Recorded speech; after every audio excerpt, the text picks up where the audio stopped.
JBN, we keep you informed. I am Michelle Jones, and in the news, alleged robbers shot and killed by licensed farm holder in St. James. Two men allegedly tried to rob a taxi driver and his passengers in Greenwood, St. James on Saturday night were shot dead by a licensed farm holder. Reports from the Montego Bay police are that at about 10:15 p.m., the unidentified men posing as passengers boarded the taxi, which plies the Montego Bay to Falmouth Trelawney route. On reaching a section of the Greenwood Main Road in the parish, the men who were sitting behind the driver requested a stop. One of the men then pulled a gun and placed it at the driver's head.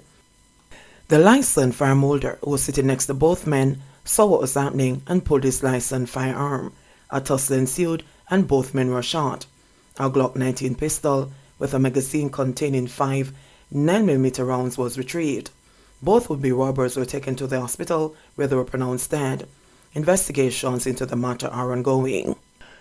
Cops identified body found in Clarendon Gully behind cemetery. The police have identified the male body that was found in a gully at the rear of the New Boynes Cemetery in Hayes, Clarendon on Friday. The deceased has been identified as Leroy Brown, otherwise called Davery, a 30-year-old farmer from First Street in New Boynes. It was reported that about 7:30 a.m. on Friday, residents found the body and summoned the police. On arrival at the scene, police said the body of a male was seen in a state of decomposition in the nude. Police said the body was floating face down in the gully with black cloth around its hands. While processing the scene, cops discovered that the throat was slashed and there were several stab wounds to the back and right hand. The body was taken to the Mapen Hospital, where it was confirmed dead and then taken to the morgue. Police said Brown was reported missing by his mother about 5 p.m. on Thursday. The mother reported that about 1:45 p.m. the previous day, he left home to visit his farm but did not return home. A search was subsequently conducted for him later that day, but he was not found. JP's gun goes missing, cops launch probe. The police have launched a probe after the gun of a popular justice of the peace, JP, was stolen in Clarendon on Monday. The gun, a Glock 17 with a magazine containing 16 9mm rounds, was stolen between 10:15 p.m. and 11 p.m. when the JP fell asleep in his motor car, the police said. It was reported that the JP was at a party in the parish when he and a friend left to go to their homes. On their way, they stopped under a streetlight near a bar, and the friend went inside to buy a drink for the JP, who removed his gun and placed it on the driver's side floor mat. The JP dozed off and was awakened by his friend a few minutes later, and they drove off.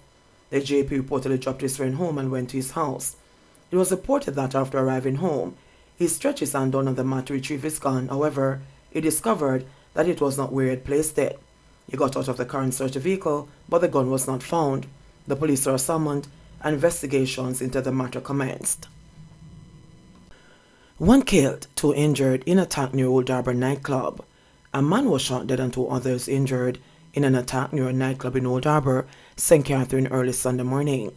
The deceased has been identified as Gerard Moxham, a 30-year-old labourer from Old Harbour and Mapen in Clarendon. Reports are that about 12:45 a.m., Moxham was playing games at a lounge on Ascot Drive in the area. His attacker reportedly entered the establishment and opened fire on him. The 2 other men were shot in the incident. Moxham was pronounced dead at hospital. The injured persons were admitted. The police have not established a motive for the attack. From beggar to thief, 21-year-old accused of robbing elderly man of $125,000.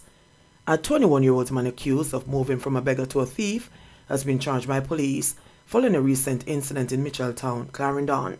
Police accused Louis Richards, otherwise called Tango, a construction worker, of robbing an elderly man who was kind enough to honor his request and gave him $500 a few minutes earlier.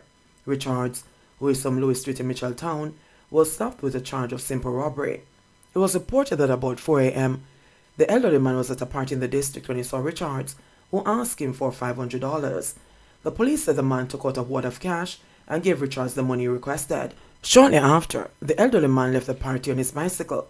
When he reached a distance, he looked back and saw Richards and another man on bicycles behind him.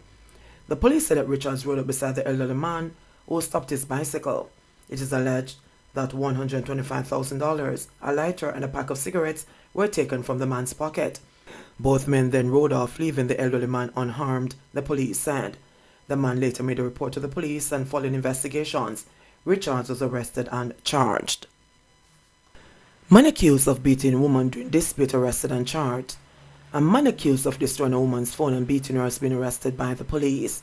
Andre Scott, a 35-year-old laborer from Savannah District in Hayes, Clarendon, was charged with assault occasioning bodily harm following the incident. Police reports are that about 11 p.m. last Thursday, Scott and a 33-year-old woman had a disagreement and got into an argument. Police said during the argument, the woman's Samsung Galaxy, valued at $32,000, was slammed into a wall and destroyed. She was also punched several times all over her body, causing swelling and bruising. The matter was reported to the police, and following investigations, Scott was arrested and charged. His court date is being finalized. Westmoreland teenage burned victim breathing on her own.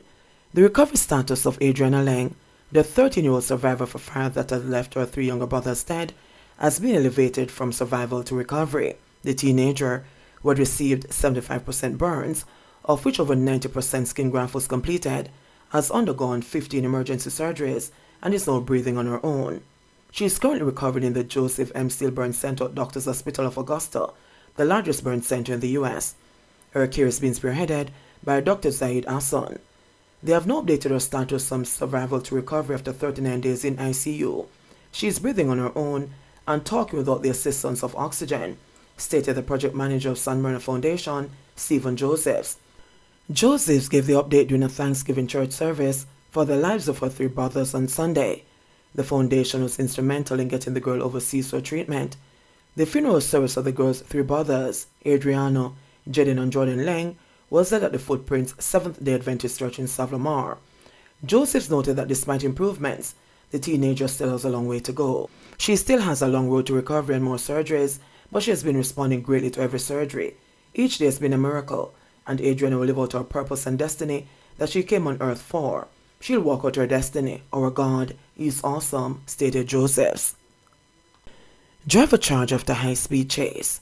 The alleged driver of the vehicle from which a woman's body fell in Franklin Town during a high-speed chase with police was remanded in custody until November 29, following his first appearance in the Kingston and St. Andrew Parish Court on Thursday.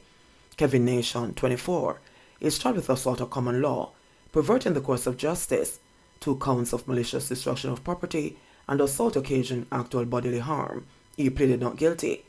Nation was also slapped with additional charges under the Road Traffic Act, including not stopping after an accident, 3 counts of dangerous driving, disobeying traffic lights, 2 counts of traveling backwards unnecessarily, failing to report an accident, and being in possession of an obscured registration plate.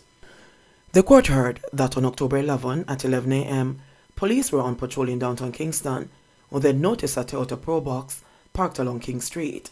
According to the police, the windows were wound up and the vehicle was shaking. As the police approached the vehicle, the driver sped off and ignored the lawman's instructions to stop.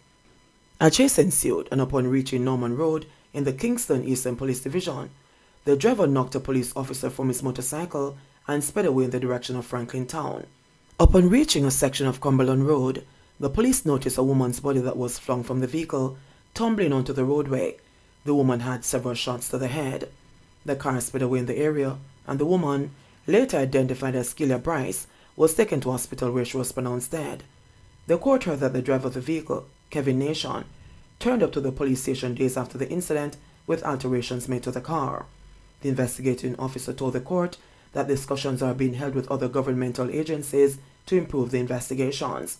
We're in contact with certain entities, such as the Jamaica Iron CCTV cameras, so we can ascertain what is going on before this incident, the investigator told Senior Parish Judge Lauren Cole Montague.